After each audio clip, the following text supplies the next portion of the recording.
Hello everyone, hope you all good, all safe. So, today we are going to do the topic of sentences, phrases and clauses. सबसे पहले हम देखेंगे कि sentence क्या होता है.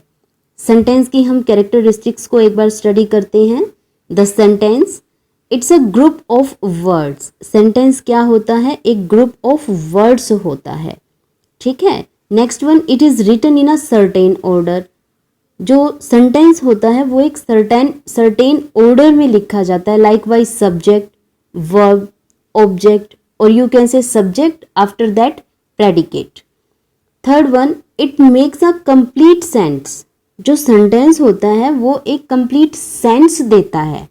हम जो नेक्स्ट एग्जांपल्स अपने करेंगे आगे, उनके थ्रू हमें ये चीज़ बेटर क्लियर होगी. Fourth one, it always begin with a capital letter. जो हमारा सेंटेंस होता है उसका जो फर्स्ट ग्रुप ऑफ लेटर्स होता है, कोई भी हमारा वर्ड है, जो फर्स्ट वर्ड है उसका फर्स्ट लेटर क्या है? हमारा कैपिटल होता है. And ends with a full stop. और सेंटेंस हमारा फुल स्टॉप से खत्म होता है, या फिर और एन इंटेरोगेटिव मार्क और एन एक्सक्लेमेशन मार्क. या तो हमें फुल स्टॉप मिलेगा, या इंटेरोगेटिव मार्क मिलेगा, या फिर एक्सक्लेमेशन मार्क मिलेगा. Clear. Fifth one, it has a verb. जो सेंटेंस होता है वर्ब तो उसमें मेन रोल प्ले करती है. ठीक है. तो वर्ब एक इसकी मेन कैरेक्टरिस्टिक होती है सेंटेंस की. Sixth, a sentence has two parts. जो हमारा सेंटेंस होता है उसके दो पार्ट्स होते हैं main. First one is subject, second one is predicate. ठीक है. तो इस तरीके से हमने देखा. एक बार हम फिर से सेंटेंस की कैरेक्टरिस्टिक्स को देख लेते हैं. It's a group of words. It is written in a certain order. It makes a complete sense. It always begin with a capital letter and ends with a full stop or an interrogative mark or an exclamation mark. Clear? Next हमने देखा था कि इसमें एक verb भी होती है जो कि मेन रोल प्ले करती है. Last but not the least, it has two parts. You have to always keep it in mind that a sentence has two parts. Main first one is subject, second one is predicate. अब subject और predicate क्या होते हैं ये चीज़ हम देख लेते हैं. तो सब्जेक्ट क्या होता है हमारा? सब्जेक्ट होता है the part of a sentence that names a person और thing is called the subject. यानी कि जब किसी पर्सन या थिंग, किसी के बारे में बात की जाती है, that is called the subject. For example, इसका हम एग्जाम्पल लेकर चलेंगे. Sheena lives in Delhi. अब यहाँ किसके बारे में बात कर रहे हैं? हम शीना के बारे में बात कर रहे हैं कि शीना दिल्ली में रहती है. Next one, he is reading. वह पढ़ रहा है. कौन पढ़ रहा है? ही. वह पढ़ रहा है. तो यहाँ हमारे जो सब्जेक्ट्स हैं वो क्या है? हमारी शीना है और ही है. और जो सब्जेक्ट्स होते हैं वो हमारे मेनली सेंटेंस के स्टार्टिंग में ही आ जाते हैं. तो जितना ज़्यादा हम एग्जाम्पल्स को प्रैक्टिस करेंगे, प्रैक्टिस करने से हमें ये चीज़ें बेटर क्लियर होंगी कि क्या हमारा सब्जेक्ट है और क्या हमारा प्रेडिकेट है. सबसे पहले हमने एक मेन चीज़ सब्जेक्ट के बारे में ये सीख ली कि सब्जेक्ट क्या होता है. सब्जेक्ट होता है हमारा the part of a sentence that names a person और thing is called the subject. यानी कि जिसके बारे में बात की जाती है, कोई वो पर्सन है चाहे वो कोई चीज़ है, that is called the subject of the sentence. Next one, now what is predicate. Predicate क्या होता है? The part that tells us something about the subject is called the predicate. The predicate contains a verb. ये चीज़ हम देखेंगे. पहले हम predicate को देखते हैं कि प्रेडिकेट क्या होता है.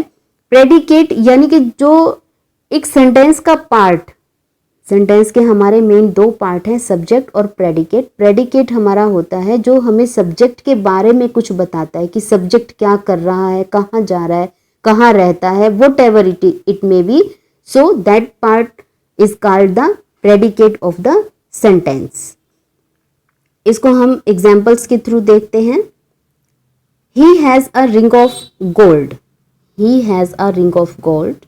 Next one, I sat on a wall. अब ये हमारा क्या है, देखिए ये हमारा क्या है, सब्जेक्ट है। ठीक है, सब्जेक्ट के बारे में वो बात कर रहा है कि उसके पास एक गोल्ड रिंग है। तो यानी कि ये चीज क्लियर है कि जो ये हमारा सब्जेक्ट तो हमने पहले देख लिया, समझ लिया कि सब्जेक्ट क्या होता है, सब्जेक्ट हमने अलग से निकाल लिया। ये हमारे यहाँ पर सब्जेक्ट्स हैं और सब्जेक्ट के बारे में जो बात बताई जा रही है कि ही हैज अ रिंग, उसके पास एक गोल्ड रिंग है। तो यहाँ हैज अ गोल्ड रिंग से हमारा क्या शुरू होता है, प्रेडिकेट। आई हमारा सब्जेक्ट है। नेक्स्ट एग्जाम्पल में सेट ऑन अ वॉल, तो ये हमारा क्या है, प्रेडिकेट है। सेंटेंस में हमारे दो ही मेन पार्ट्स होते हैं, सब्जेक्ट, प्रेडिकेट। सब्जेक्ट होता है the name of a person और थिंग, और प्रेडिकेट होता है the part that tells us something about the subject. I hope कि आपको अच्छी तरह से क्लियर हुआ होगा। नहीं भी हुआ होगा तो हम एक बार लास्ट में फिर से इसकी रिकैप्चुलाइजेशन कर लेंगे। ठीक है, next one is the phrase. Phrase क्या होता है, फ्रेज की कैरेक्टरिस्टिक्स भी हम देख लेते हैं। It's a group of words with no subject and verb, कि ऐसा ग्रुप ऑफ वर्ड्स जिसमें कि ना सब्जेक्ट होता है और ना ही वर्ब होता है। It makes only limited sense, that is why it makes a limited sense. For example, I want to see London, मैं लंदन देखना चाहता हूँ। He sat on a wall, she has a ring of gold. तो अब इसमें क्या है कि हमें ये पता है कि ये हमारे सब्जेक्ट्स हैं, ये हमारी मेन वर्ब है। अगर हम इस पार्ट को अलग करते हैं, ये जो हमारे पार्ट रह गए हैं, to see London, on a wall, a ring of gold, ये क्या है, हमारे फ्रेज हैं। फ्रेज क्यों है, क्योंकि ये एक ग्रुप ऑफ वर्ड्स हैं जिनका ना अपना कोई सब्जेक्ट है और ना ही वर्ब है, और इसीलिए क्या है, ये अपने आप में एक लिमिटेड सेंस भी दे रहे हैं साथ के साथ, है ना। तो ये क्या हो गए, हमारे फ्रेज हो गए। आई होप कि फ्रेज भी हमें अच्छी तरह से क्लियर हो गया होगा।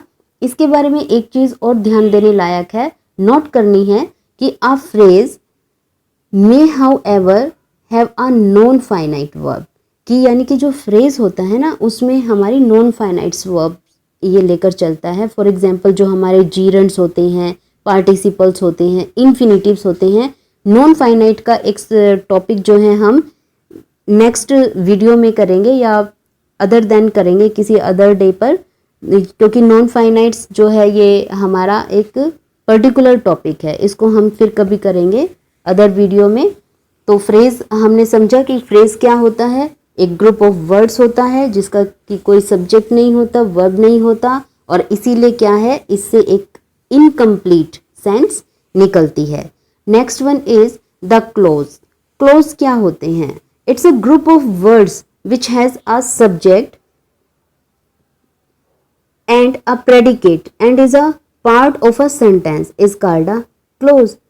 Clause क्या होते हैं, एक group of words होते हैं which has a subject and a predicate। यहाँ तक तो हमने पहले भी देखा था कि जिसमें subject या predicate होता है वो sentence होता है, लेकिन clause क्या होता है, clauses होते हैं, यानी कि subject और predicate तो होते ही हैं, इसके साथ साथ it's a part of a sentence, ये sentence का ही एक part होता है। For example, The child is playing with a toy which is made of plastic, यानी कि बच्चा एक खिलौने के साथ खेल रहा है जो कि क्या है, मेड ऑफ प्लास्टिक है, प्लास्टिक का बना हुआ है। अब इसमें हम ये चीज़ देखेंगे कि हमें ये पता है कि ये सब्जेक्ट है, ये हमारी वर्ब आ गई है, ठीक है, विद अ टॉय, एक खिलौने के साथ, which is made of plastic. अब यहाँ से जो है ना हमारा ये क्लोज शुरू होता है। क्लोज क्यों शुरू होता है, क्योंकि विच हमारा यहाँ पर क्या है, ये है तो सेंटेंस का ही पार्ट, लेकिन विच हमारा यहाँ सब्जेक्ट का काम कर रहा है, और इज मेड, और ये जो मेड ऑफ प्लास्टिक है ये क्या है, हमारी वर्ब का काम कर रही है, और ये सब्जेक्ट और वर्ब क्या है, ये हमारे सेंटेंस, इस पूरे सेंटेंस का ही क्या है, एक पार्ट है। That is why it is called the close. अगर हम इसको इस तरीके से देखें, the child is playing with a plastic toy, अगर ये हमारा इस तरीके से हो सेंटेंस, ठीक है, तो अब हमें ये भी पता है कि ये हमारा सब्जेक्ट है, वर्ब है, आ प्लास्टिक टॉय, ये हमारा क्या हो गया, ये हमारा फ्रेज हो गया। फ्रेज कैसे हो गया, क्योंकि ये क्या है, अपने आप में इसका जो है कोई सब्जेक्ट नहीं है, कोई वर्ब नहीं है, दैट इज वाई कि इसकी इनकम्प्लीट सेंस है, ये अपने आप में कंप्लीट सेंस नहीं दे रहा है, ये हमारा फ्रेज है but. The child is playing with a toy, बच्चा एक ऐसे खिलौने के साथ खेल रहा है which is made of plastic, जो कि प्लास्टिक का बना हुआ है। ठीक है, तो ये जो हमारा which subject made of plastic हमारी वर्ब है, इज मेड ऑफ प्लास्टिक हमारी वर्ब है, ये क्या है, पूरे इस सेंटेंस का पार्ट है और इसकी अपनी एक ये जो पार्ट है इसका अपना एक सब्जेक्ट और अपनी एक वर्ब है, that is why it is called the close. तो इस तरीके से हमने जो है सारी चीज़ों को देखा कि सेंटेंस क्या होता है, फ्रेज क्या होता है, क्लोज क्या होता है। आई होप कि आपको बेहतर तरीके से क्लियर हुए होंगे, और अगर नहीं हुए then please leave a comment in the comment session so that I can make it very much clear to you. Thanks a lot. Thank you.